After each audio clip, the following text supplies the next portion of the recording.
style of shopping that the new generation is bringing with it. They want everything at their fingertips. They're not planners. So whereas I might have thought, oh, I've got a wedding coming up in 6 months, I'll start to look for an outfit now. They're like, I've got a wedding this weekend, I need something now. And they need to then be able to get it delivered in time for that as well.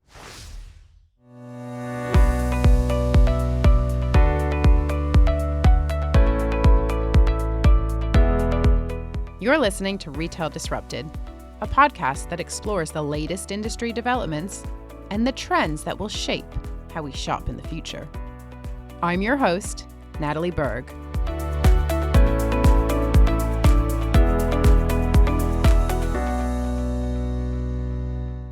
Retail Disrupted is now available on YouTube. Full video episodes, curated guest clips, and the kind of visual analysis you can't get from audio alone. We are already a top 5% global podcast, and now you can find the same depth and insight in video. Subscribe to the channel at youtube.com/retaildisrupted.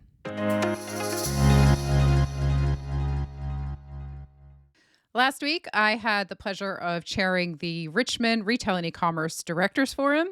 This was my 5th year chairing the event. Hard to believe it's been that long. But as always, it was a really fantastic day. We had so much to talk about. Obviously, there's never a dull moment in retail, and so many conversations about AI and agentic commerce and disruption, right? I mean, that's the whole point of this podcast. And disruption means a lot of things. It's not just tech disruption, but there were a lot of conversations about geopolitical tensions and supply chain volatility and the broader macroeconomic climate and the impact on consumer confidence. So there's a lot going on, and we had a really great day. Before I introduce my guest for today, which I'm very excited about, but before I introduce her, I want to share a few quick takeaways from the day for those of you who weren't able to join us. And then I also want to share 5 takeaways from Rami Baitieh, the CEO of Morrisons, because the day started out with an opening panel where I got to speak to Rami alongside Vanita Bajaj, the CFO of Holland & Barrett, and Phil Hackney, the COO of Metalan. Now, Vanita and Phil have both been on the podcast before, and I'll make sure to link to their episodes in the show notes so you can hear more from them. Rami hasn't been on the podcast yet, so I want to spend some time sharing what I learned with you. And I should also say that Rami has verbally agreed to come on the podcast. So hopefully you'll be able to hear from him yourself. But for now, let me back up and very briefly share a few takeaways. Now, as I said, a lot of the day was focused on AI and agentic commerce. It's not science fiction. It'll be here in the UK by the end of the year. September was the more specific time frame that came up a lot throughout the day. So what does this mean for retailers? When your customer is purchasing inside ChatGPT or Gemini, or when they are outsourcing their shopping to an AI agent, who owns that relationship? A lot of retailers brought this up on the day. Who is owning that relationship? And I guess more immediately, the other question that came up was, is your data clean enough to compete? Because this is the platform shift of the decade. The other thing I learned, and this is more of a lighthearted one, we are no longer talking about SEO. We are now talking about AIEO, right? Like, that's not a nursery rhyme. AIEO is your next search strategy. So if your brand isn't visible inside AI-powered search, you are going to be left behind. The other thing that was talked about a lot, as I just alluded to, is the disruption, the headwinds, the challenges. These are all very real, and retailers are feeling this. However, one thing that we all know and love about this sector is its resilience. So resilience is a word that came up a lot, and I think that is completely justified. And then finally, we talked a lot about transformation, agility, evolution. We learned that Vanita from Holland & Barrett hates the word pivoting, and we learned that Rami hates the word speed. So we'll come on to that in a second. But at the end of the day, transformation is essential, agility is essential, but none of that matters without clarity of purpose. And that was a point that Rami really drove home. You have to know why you exist, you have to know who you serve, and then everything else follows. Okay, here are 5 quick takeaways based on my conversation with Rami. Number 1, I asked Rami about shopper promiscuity. Now, we know that in grocery, shoppers today are far less loyal to a particular brand. It used to be that we would think of ourselves as, an Asda shopper or a Waitrose shopper or a Carrefour shopper.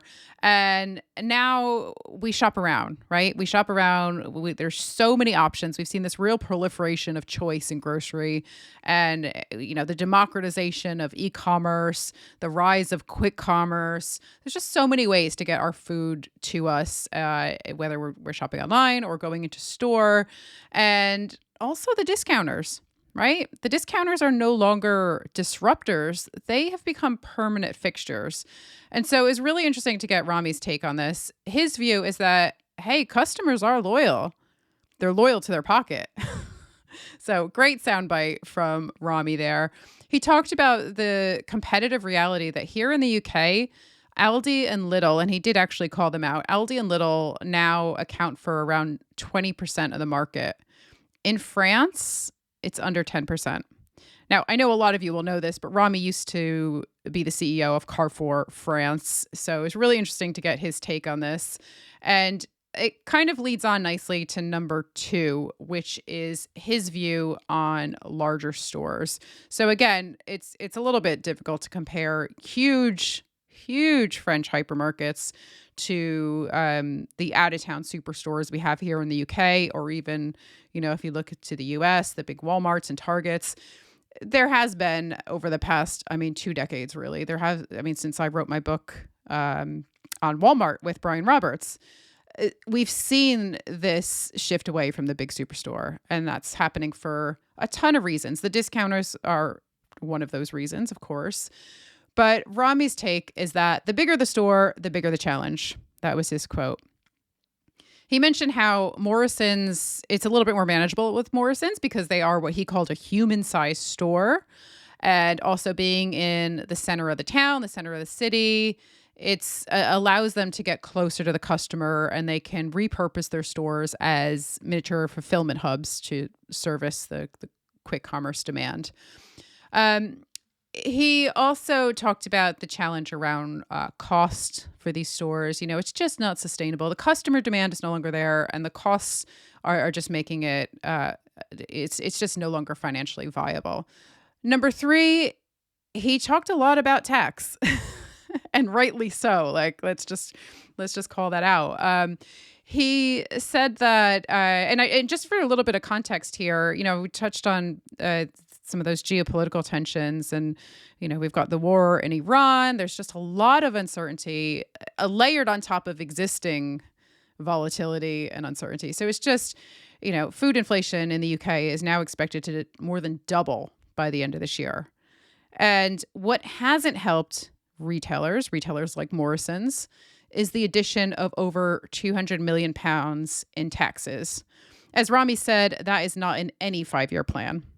So it's really hard for retailers to plan for these things and to absorb these additional costs. And, again, going back to point 1 around the discounters, they have to do everything they can to be price competitive and to avoid passing that price on to the consumer.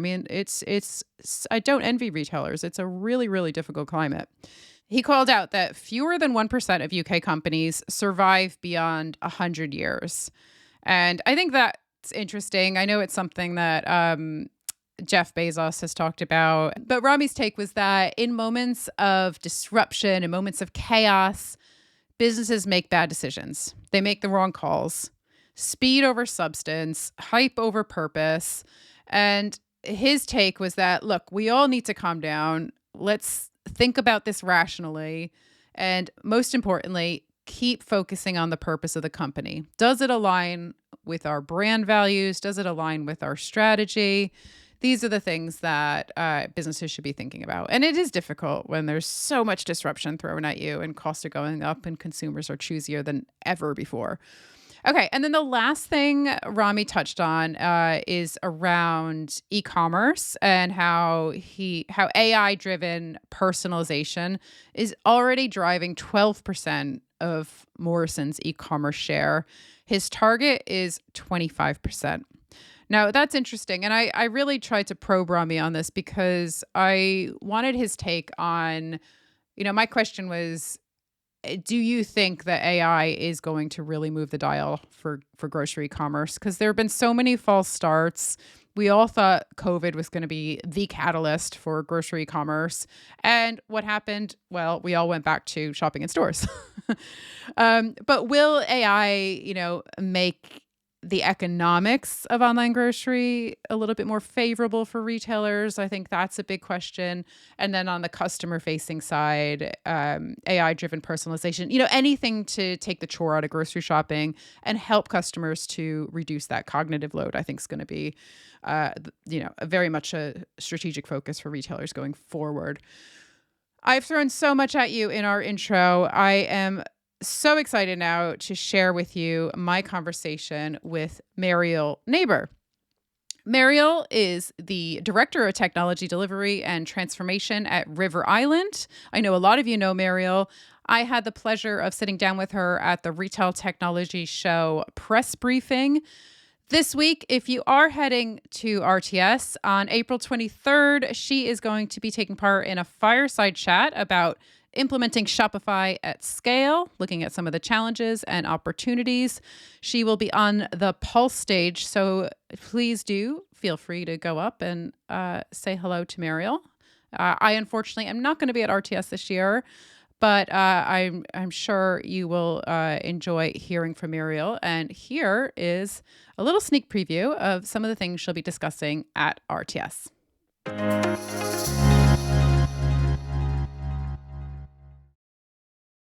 Meriel, welcome to Retail Disrupted. I know we don't have a huge amount of time this morning, but I'm excited to speak to you about fashion and technology. And this is an area that has gone through a ton of disruption over the past decade. From where you sit at River Island, what are the biggest shifts that have fundamentally changed the industry? For River Island itself, the advent of social commerce, absolutely. Because of the demographic of our customers, that's really important to them. Also, the addition of influencers and selling your product and obviously taking that around the world and bringing that to life. And in that influencer bracket, making it relevant to the generations that are coming through and, as I say, the age range of our customers, and associating that with celebrities as well that endorse your products and model your products for you. And that's been really important for us to bring the product to relevance for those generations as they come through and continue. And once they love River Island, they come back when they start to have their own children and they get their husbands and they buy for their husbands, and we then keep them as customers because they become very loyal. But the other thing is about design and the speed at which you have to get the product to the customers. So regardless of the technology that is there that enables all of that, it's not as fast fashion, throwaway fashion like an ASOS or something like that, but it's still speed to market. So it's gone are the days of just an AW or an SS season, as it were. You've got to keep that relevance throughout the year, and you've got to bring that to the customer to keep that freshness, to keep them coming back, say, oh, what's next? And for every occasion. You can't just be workwear. You can't just be evening wear. You can't just be occasion wear. You've got to be able to do something or build and create outfits that can morph from one occasion to another occasion, and make it easy from a customer point of view to build those outfits and just keep going, keep buying. Yeah. And technology has got to service all of that. And do you think the immediacy that you just talked about, is that because of social media, people seeing things on Instagram and then immediately, wanting that in their wardrobe? Or what's kind of driving that change? There's some of that for sure. And as people see outfits on the TV or in films or on the catwalks for shows, and at this time of year, you've got the season of things like the Oscars and the BAFTAs and things like that, and the red carpets and stuff. But I think a lot of it is around the style of shopping that the new generation is bringing with it. They want everything at their fingertips, and they're not planners. So whereas I might have thought, oh, I've got a wedding coming up in 6 months, I'll start to look for an outfit now. They're like, I've got a wedding this weekend, I need something now. And so therefore it's got to be fresh, it's got to be relevant, because it's there, it's in a few days' time, and they need to then be able to get it delivered in time for that as well. I was just going to say, because it's so easy to get things delivered so quickly now, it is kind of next day, same hour. So I guess that's probably also driven that need for immediacy. Very much so. And again, depending on your relationships with your delivery partners will obviously enable that as well. And delivery, I think, is getting there, as you say. And there is the advent, depending where you live, of whether you can get Deliveroo, Just Eats, not delivering your food, but delivering your fashion. You can do that as well. But we need to work on returns. Yeah. You've nailed it, because I was actually going to ask you about returns a little bit later on in the conversation. But why don't you brought it up, so let's talk about it now and kind of address the elephant in the room. It's a perennial problem in fashion, and of course sizing and fit being the root cause for many returns in fashion in particular. What's the answer? How do you see the industry tackling this big challenge? So obviously, if you're in physical stores, you can go and try things on, and with RFID tagging, you can call an assistant and they can bring a different colour or a different size, so you don't even have to leave the changing room. So we've done quite a lot in the physical space. But I think for online customers or social customers or app customers, the technology is now bringing virtual try-ons. So you can take a picture of yourself and then you can have that product lifted onto yourself, so you can see what it's going to look, how it's going to flow, and if it fits. So that, as you say, we can perhaps become a little bit better at that sizing, because sizing in fashion is so different between retailers and brands.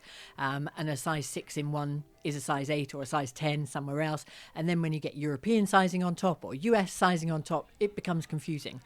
Hence why people buy different sizes. And that's not just in fashion, it's in shoes and everything as well. So we do need to become better. But I think that sort of technology will help.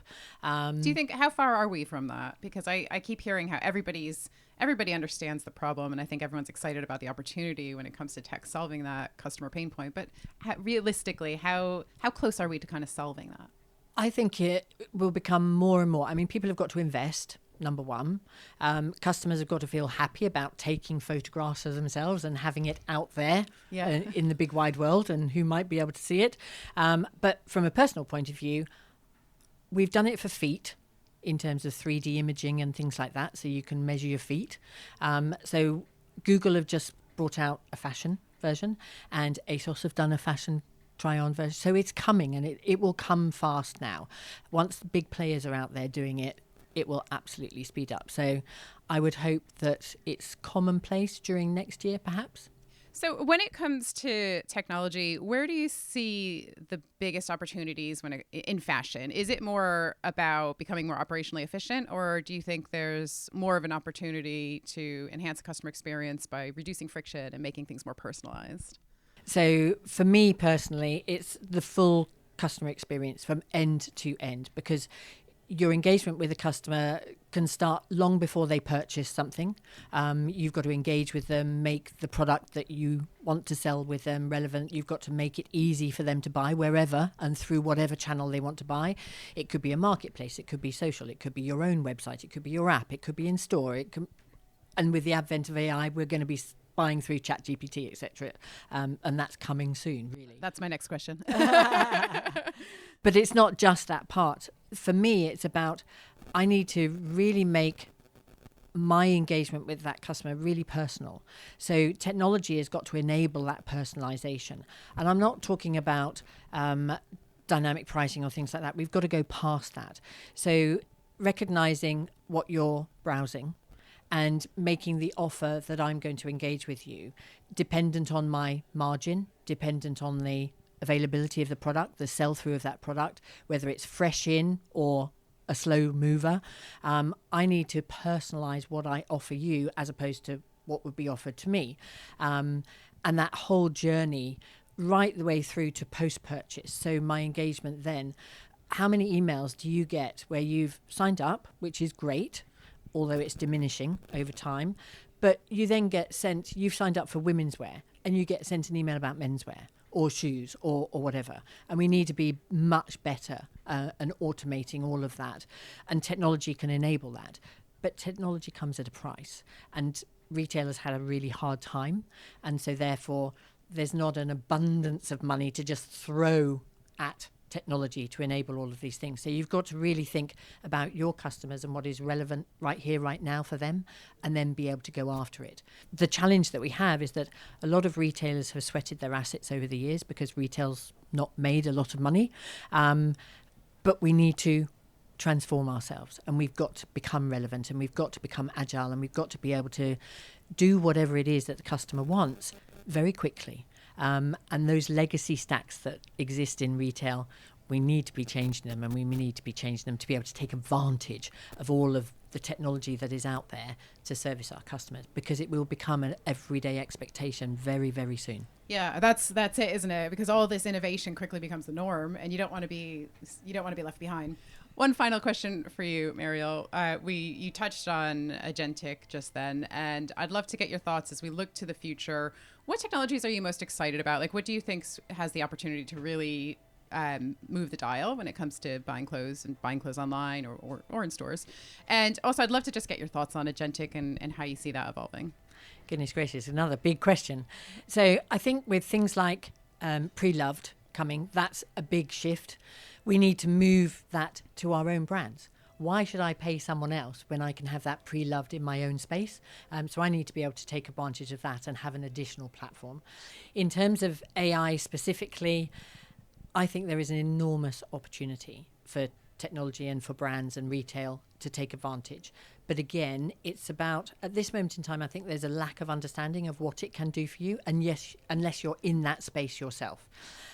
So for me, I learn every day about what more can be done. At River Island, we've brought some AI into our store estate, and we allow them now, instead of phoning the help desk with a problem, they can do it all through our own sort of ChatGPT type platform that we've built, and that's reduced our calls to the service desk by 80%. So it means that the store staff aren't spending as much time hanging on the line to get answered or wait for their call back, and they can get on with actually looking after our customers. So that will help in that regard.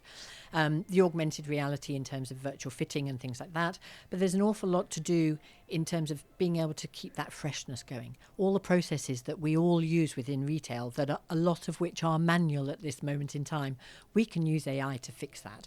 And then in terms of customer experience, we can use AI to fix that too, and to join it up so that it doesn't matter where you are, what you're doing, etc. I walk down the street, I want to be able to take a picture of a mannequin. I want AI to be able to know what shop that mannequin is in, what outfits are there, what size I am. It adds it to my basket, and all I have to do is click, and it could even be at my desk by the time I've got to work. Wow. That's where AI can help us in that real experience, and it can drive that speed to our customers. It's really exciting. Super, super exciting. Meriel, thank you so much for your time. It's been really great to catch up with you. Pleasure.